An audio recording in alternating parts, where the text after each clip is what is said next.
রোজ বিকালে আমি আমার কিচেনে উইন্ডো দিয়ে এই দৃশ্যটা দেখি। ইটস অ্যামেজিং, আলহামদুলিল্লাহ, সত্যি অসাধারণ। মুগ্ধ হয়ে তাকিয়ে থাকি আমি। এটা হচ্ছে আমার কিচেন। কিচেনে আমার একটা বড় জানালা আছে, এখানে অনেক বড় একটা জানালা, মাশাআল্লাহ। আর হচ্ছে এই যে দৃশ্যটা,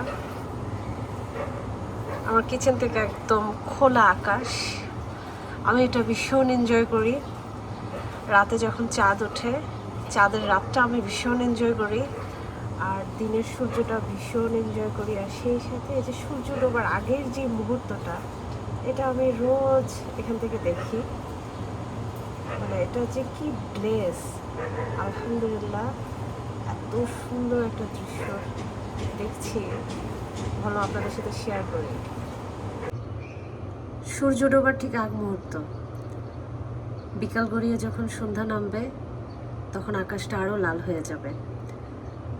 পৃথিবীতে অনেক সুন্দর কিছু আছে, তার মধ্যে সূর্য ডোবাটা যে দৃশ্য, সেটা হচ্ছে সবচেয়ে সুন্দর। বিকাল দেখতে কার কার ভালো লাগে? আমি তো অনেক এনজয় করি, আর বিশেষ করে আমার জানালা দিয়ে এই দৃশ্যটা অসাধারণ লাগে।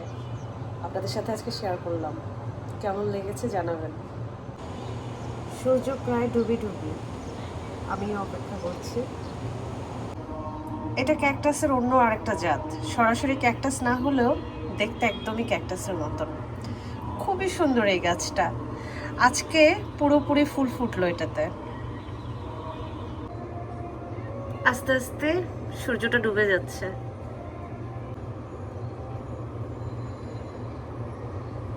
আমিও অপেক্ষা করছি কখন সূর্য ডুবে যাবে আর পুরো আকাশ একদম লাল হয়ে যাবে।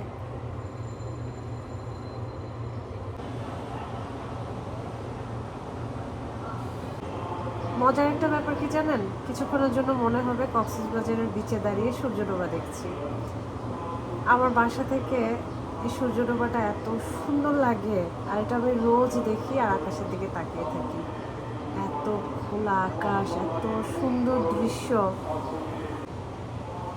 দালানকোঠার এই শহরে এই দৃশ্যটা দেখা সত্যিই ভাগ্যের ব্যাপার। আর কিছুক্ষণের মধ্যেই আড়াল হয়ে যাবে আমার সূর্য। আমার সূর্য কেন বললাম? রোজ ওকে আমি দেখি তো, আমার কাছে মনে হয় ও আমার সূর্য। ক্যামেরার চোখ দিয়ে এই সূর্য ডোবার সৌন্দর্য আসলে বোঝা যাবে না, বাস্তবে এত সুন্দর লাগছে, পুরো সূর্যটা লাল হয়ে গেছে।